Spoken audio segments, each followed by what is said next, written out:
সবাইকে স্বাগত জানাই সুমন গল্পকথক চ্যানেলের আরও একটি নতুন গল্পের আসরে। আজ আমরা শোনাতে চলেছি রবি ঠাকুরের লেখা ছোট গল্প রবিবার। শুরু হচ্ছে আজকের নিবেদন রবি ঠাকুরের লেখা ছোট গল্প রবিবার এর প্রথম পর্ব। আমার গল্পের প্রধান মানুষটি প্রাচীন ব্রাহ্মণ পণ্ডিত বংশের ছেলে। বিষয় ব্যাপারে বাপ ওকালতি, ব্যবসায় আটি পর্যন্ত পাকা, ধর্মকর্মে শাক্ত আচারের তীব্র জারক রসে জারিত। এখন আদালতে আর প্র্যাকটিস করতে হয় না। একদিকে পূজা অর্চনা, আরেকদিকে ঘরে বসে আইনের পরামর্শ দেওয়া, এই দুটোকে পাশাপাশি রেখে তিনি ইহকাল পরকালের জোর মিলিয়ে অতি সাবধানে চলেছেন। কোনো দিকে একটু পা ফসকায় না। এইরকম নিরেট আচার বাঁধা সনাতনী ঘরের ফাটল ফুঁড়ে যদি দই পাত কাটাওয়ালা নাস্তিক ওঠে গজিয়ে, তাহলে তার ভিত দেয়াল ভাঙা মন সাংঘাতিক ঠেলা মারতে থাকে ইট কাঠের প্রাচীন গাঁথুনির উপরে। এই আচারনিষ্ঠ বৈদিক ব্রাহ্মণের বংশে দুর্দান্ত কালাপাহাড়ের অভ্যুদয় হলো আমাদের নায়কটিকে নিয়ে। তার আসল নাম অভয়াচরণ। এই নামের মধ্যে কুলধর্মের যে ছাপ আছে সেটা সে দিল ঘষে উঠিয়ে, বদল করলে অভিক কুমার। তাছাড়াও জানে যে প্রচলিত নমুনার মানুষও নয়। ওর নামটা ভিড়ের নামের সঙ্গে হাটে বাজারে ঘেঁষাঘেঁষি করে ঘর মাখতে হবে, সেটা ওর রুচিতে বাঁধে। অভিকের চেহারাটা আশ্চর্য রকমের বিলিতি ছাঁচের। ৮ লম্বা দেহ, গৌরবর্ণ, চোখ কটা, নাক তীক্ষ্ণ, চিবুকটা ঝুঁকেছে যেন কোনো প্রতিপক্ষের বিরুদ্ধে প্রতিবাদের ভঙ্গিতে। আর ওর মুষ্টিযোগ ছিল অমোঘ। সহপাঠীরা যারা কদাচিৎ এই পানিপীড়ন সহ্য করেছে, তারা একে শতহস্তে দূরে বর্জনীয় বলে গণ্য করত। ছেলের নাস্তিকতা নিয়ে বাপ অম্বিকাচরণ বিশেষ উদ্বিগ্ন ছিলেন না। মস্ত তার নজির ছিল প্রসন্ন ন্যায়রত্ন, তার আপন জ্যাঠামশাই। বৃদ্ধ ন্যাররত্ন তর্কশাস্যেনর গোলন্দাজ। চতুষ্পাঠীর মাঝখানে বসে অনুস্বার বিসর্গওয়ালা গোলা দাগেন ঈশ্বরের অস্তিত্ববাদের উপরে। হিন্দু সমাজ হেসে বলে গোলা খাডালা। দাগ পড়ে না সমাজের পাকা প্রাচীরের উপরে। আচার ধর্মের খাঁচাটাকে ঘরের দাওয়ায় দুলিয়ে রেখে ধর্মবিশ্বাসের পাখিটাকে শূন্য আকাশে উড়িয়ে দিলে সাম্প্রদায়িক অশান্তি ঘটে না। কিন্তু অভিক কথায় কথায় লোকাচারকে চালান দিত, ভাঙা কুলোই চড়িয়ে ছাইয়ের গাদার উদ্দেশ্যে। ঘরের চারদিকে মোড়ক দম্পতিদের অপ্রতিহত সঞ্চরণ সর্বদাই মুখর ধ্বনিতে প্রমাণ করত তাদের উপর বাড়ির বড়বাবুর অভ্যন্তরীণ আকর্ষণ। এই সমস্ত ম্লেচ্ছাচারের কথা ক্ষণে ক্ষণে বাপের কানে পৌঁছেছে, সে তিনি কানে তুলতেন না। এমনকি বন্ধুভাবে যে ব্যক্তি তাকে খবর দিতে আসত, সগর্জনে দেউরির অভিমুখে তার নির্গমন পথ দ্রুত নির্দেশ করা হতো। অপরাধ অত্যন্ত প্রত্যক্ষ না হলে সমাজ নিজের গরজে তাকে পাশ কাটিয়ে যায়। কিন্তু অবশেষে অভিক একবার এত বাড়াবাড়ি করে বসল যে তার অপরাধ অস্বীকার করা অসম্ভব হলো। ভদ্রকালী ওদের গৃহদেবতা, তার খ্যাতি ছিল জাগ্রত বলে। অভিকের সতীর্থ বেচারা ভোজু ভারী ভয় করত ওই দেবতার অপ্রসন্নতা। তাই অসহিষ্ণু হয়ে ভক্তিতে অশ্রদ্ধ প্রমাণ করবার জন্যে পুজোর ঘরে অভিক এমন কিছু অনাচার করেছিল যাতে ওর বাপ আগুন হয়ে বলে উঠলেন, বেরো আমার ঘর থেকে, তোর মুখ দেখব না। এত বড় ক্ষিপ্রবেগের কঠোরতা নিয়মনিষ্ঠ ব্রাহ্মণ পণ্ডিত বংশের চরিসেনেই সম্ভব।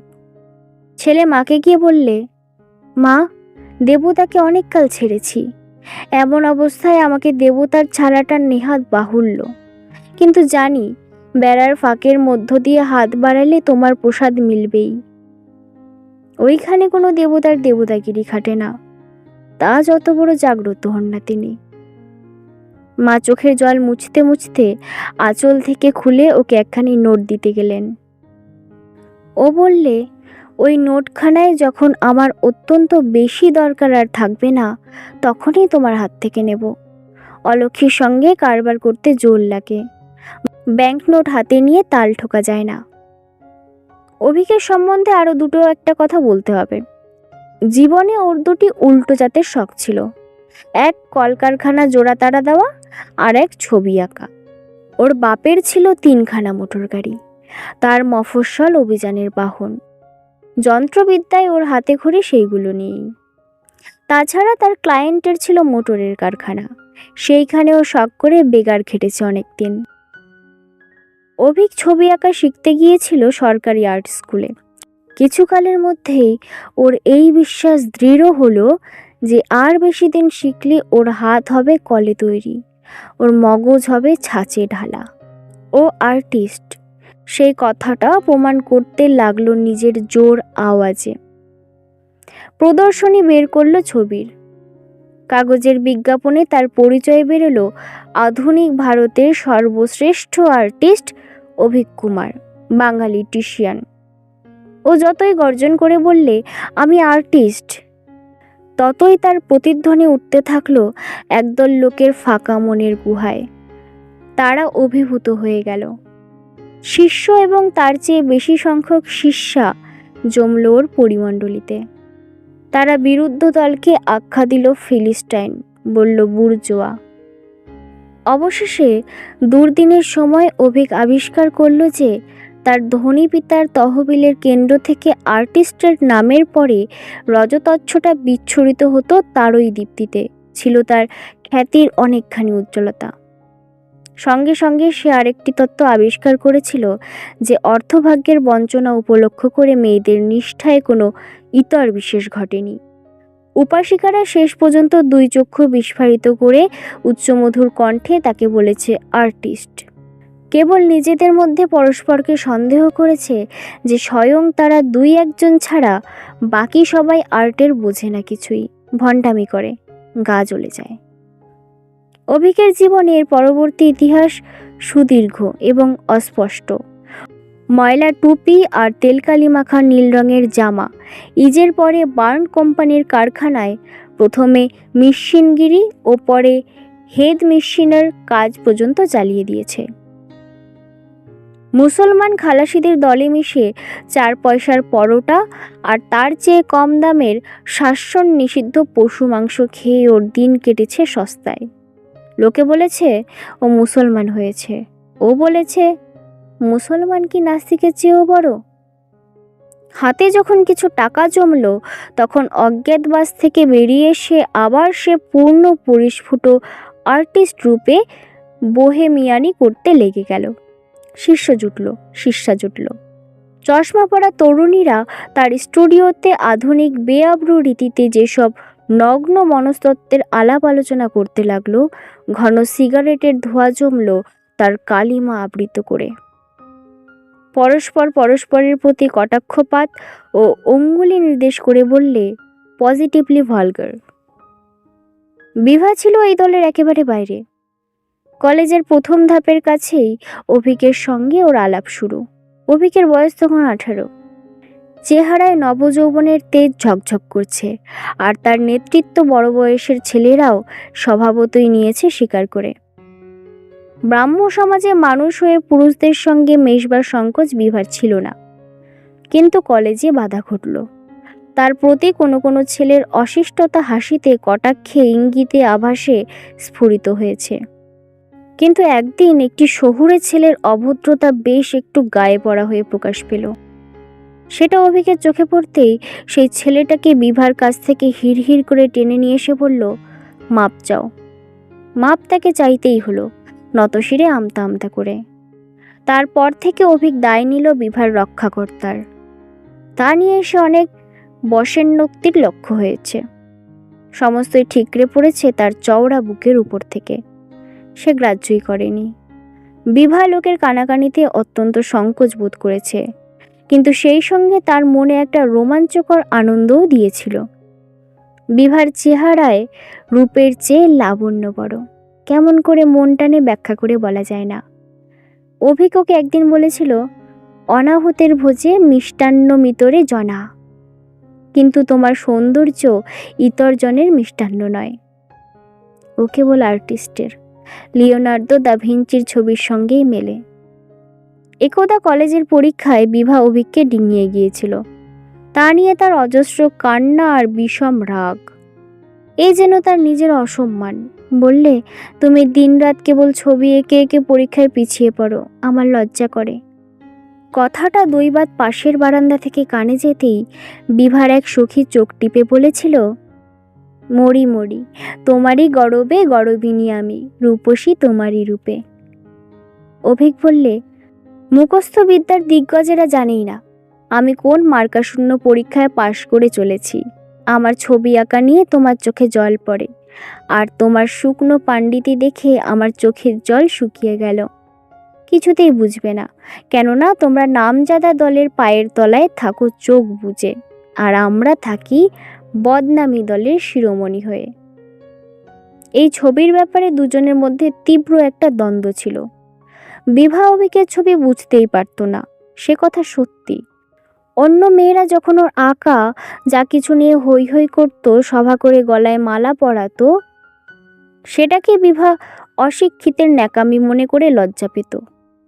কিন্তু তীব্র ক্ষোভে ছটফট করেছে অভিকের মন, বিভার অভ্যথলনা না পেয়ে। দেশের লোকে ওর ছবিকে পাগলামি বলে গণ্য করেছে। বিভাও যে মনে মনে তাদেরই সঙ্গে যোগ দিতে পারলে, এইটাই ওর কাছে অসহ্য।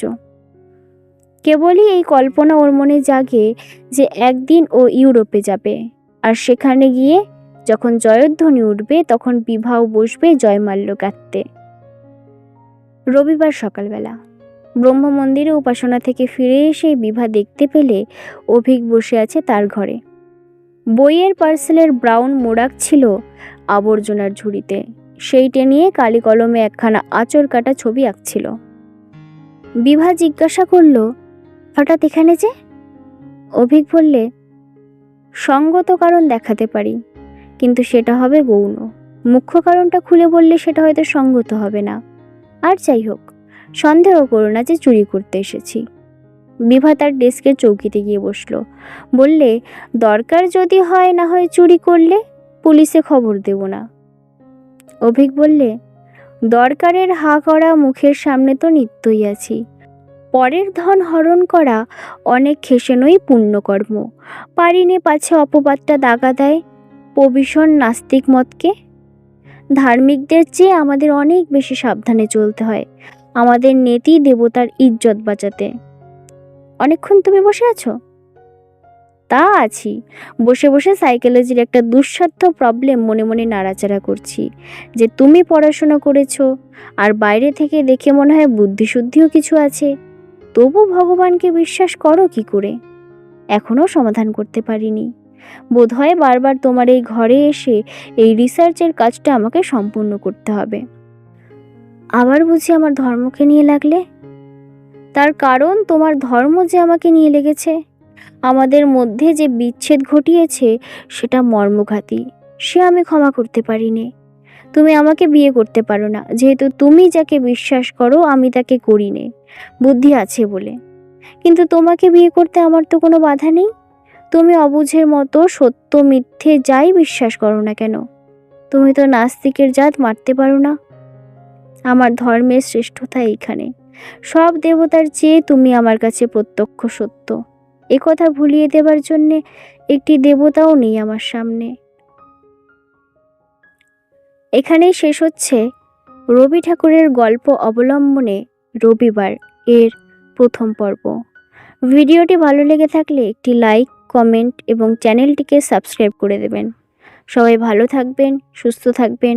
ধন্যবাদ।